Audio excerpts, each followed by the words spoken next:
E aí, eu vou me adentrar um pouquinho do que acontece com uma célula pós-sináptica. Aqui eu estou, na realidade, falando de uma célula pós-sináptica em relação a um neurônio.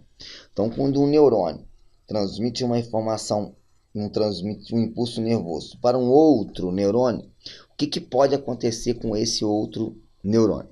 O primeiro modelo que eu tenho é o chamado de potencial pós-sináptico excitatório. Então, ou seja, quando o neurotransmissor se ligou ao receptor do neurônio pós-sináptico, ele pode desenvolver esse potencial pós-sináptico excitatório.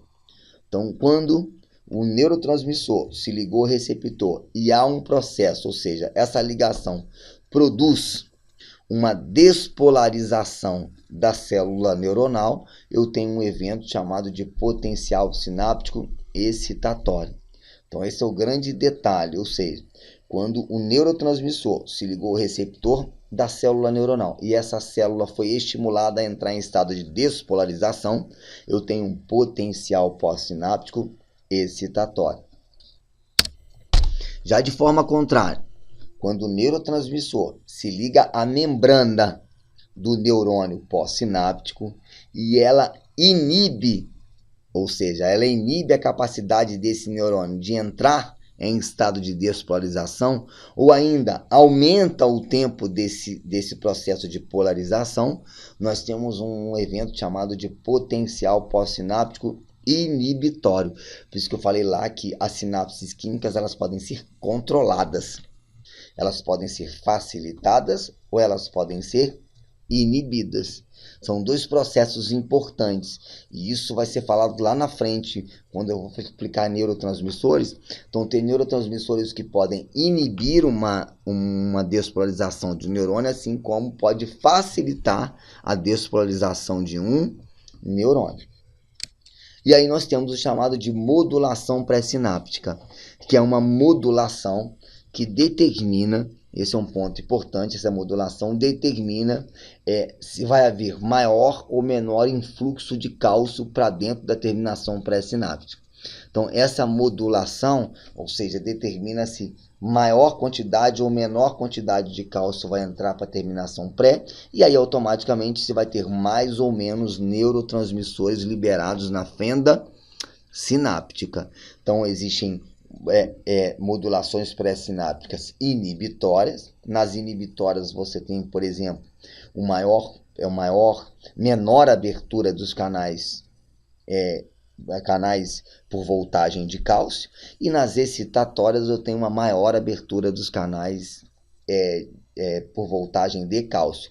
E essa maior ou menor abertura determina se maior quantidade de neurotransmissores serão liberados na fenda sináptica, certo? Então esse é um modelo importante, que é a modulação pré-sináptica.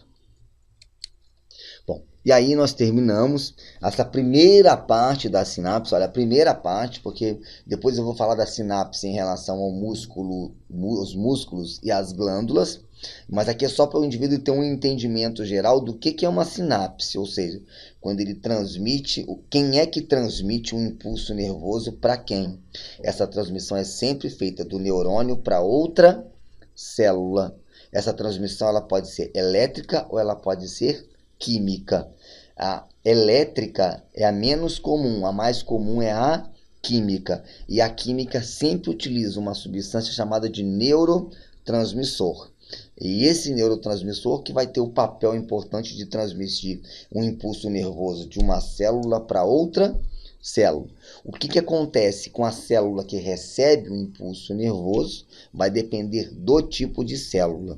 Hoje eu dei um exemplo da célula neuronal, ou seja, quando uma célula neuronal recebe um impulso nervoso, ela pode desenvolver um potencial pós-sináptico inibitório e um potencial sináptico excitatório.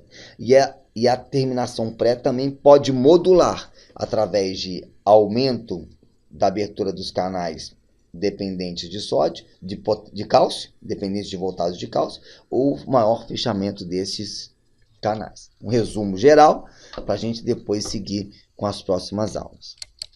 E aí eu deixo a bibliografia básica, fonte de estudo importante. Lembro que essas aulas, todas as aulas, videoaulas que eu dou, eu explico.